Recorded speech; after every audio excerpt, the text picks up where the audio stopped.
रायगड जिल्हा पोलीस दलाच्या 2024-25 भरती प्रक्रियेला अभूतपूर्व प्रतिसाद मिळालाय। 11 ते 16 फेब्रुवारी दरम्यान पोलीस मुख्यालयात सुरू असलेल्या भरतीत 97 पदांसाठी तब्बल 5373 अर्ज प्राप्त झालेत।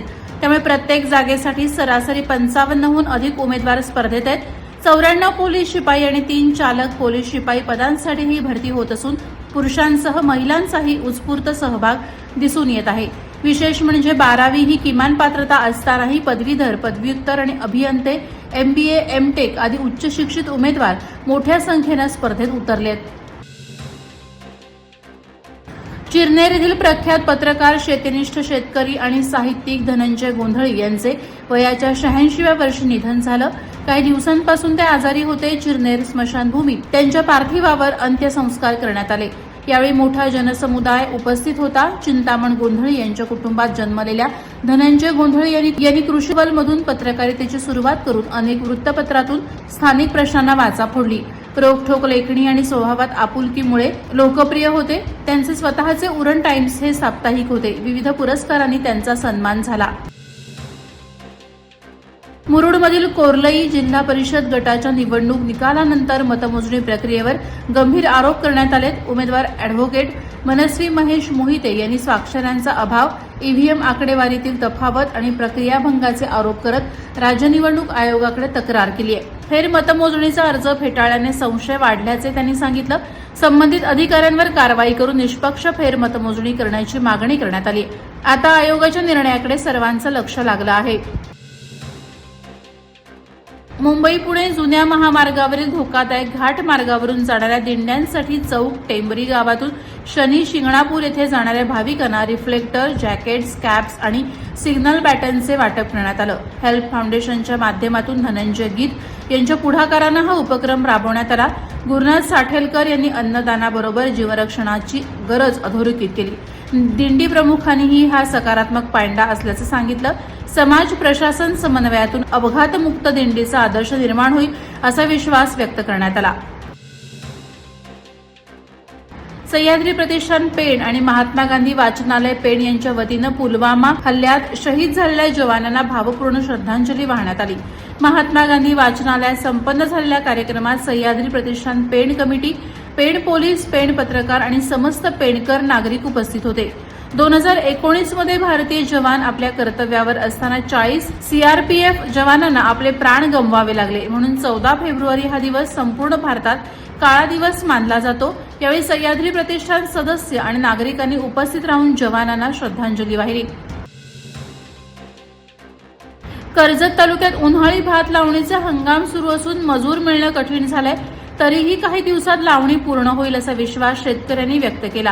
भिवपुरी येथील टाटा पॉवर स्टेशनच्या पाण्यावर सुमारे 29 गावातील 352.1 हेक्टर क्षेत्रावर 72 गावात 16.3 हेक्टरवर भाजीपाला घेतला जातो। आधुनिक तंत्रज्ञान आणि ट्रॅक्टरचा वापर वाढला असून कुटुंबियांच्या मदतीने शेती केली जाते।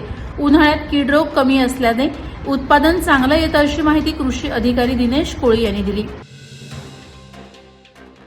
उपमुख्यमंत्री एकनाथ शिंदे यांच्या 61व्या वाढदिवसानिमित्त पनवेल महानगरपालिका दगडी शाळेतील इयत्ता 4थी आणि 7वीच्या विद्यार्थ्यांना मोफत स्कॉलरशिप पुस्तकं वाटप करण्यात आली।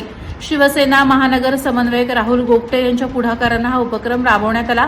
आर्थिक अडचणीमुळे अनेक विद्यार्थ्यांना स्पर्धा परीक्षा देणं कठीण होतं, त्यामुळे पुस्तकं उपलब्ध करून देण्यात आली। शिक्षकांनी या उपक्रमाचं कौतुक केलं।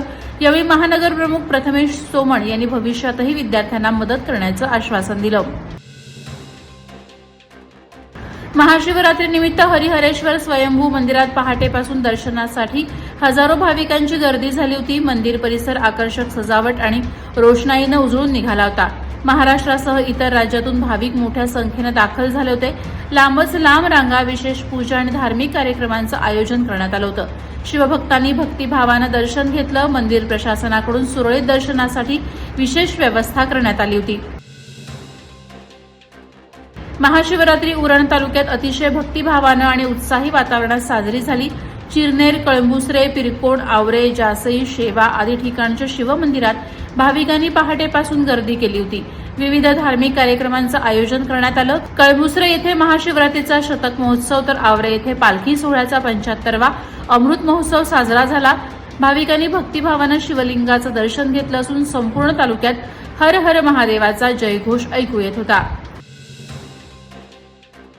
पेण तालुक्यातील कासारतळे येथील श्री गौतमेश्वर मंदिरात महाशिवरात्री निमित्त भाविकांनी मोठी गर्दी केली होती. 15 फेब्रुवारी रोजी पहाटेपासून अभिषेक, पूजा आणि दर्शनासाठी भक्तांनी लांबच लांब रांगा लावल्या होत्या. दिवसभर हर हर महादेवच्या जयघोषानं परिसर भक्तिमय झाला होता. मंदिर परिसर फुलांनी आणि विद्युत रोषणाईनं सजवण्यात आला होता. महामृत्युंजय मंत्रजप, रुद्राभिषेक आणि विशेष महापूजांचं आयोजन करण्यात आलं होतं. उद्या साई सेवकांच्या वतीनं महाप्रसादाचं आयोजन करण्यात आलं असून भाविक मोठ्या संख्येनं सहभागी होणार आहेत. नवशी गावात असलेल्या स्वयंभू शिवमंदिरात दरवर्षी महाशिवरात्री मोठ्या उत्साहात साजरी केली जाते. निसर्गाच्या सानिध्यात वसलेल्या या गावाच्या प्रवेशद्वारावर उभे असलेले हे मंदिर देखणे आणि आकर्षणाचं केंद्र ठरलंय.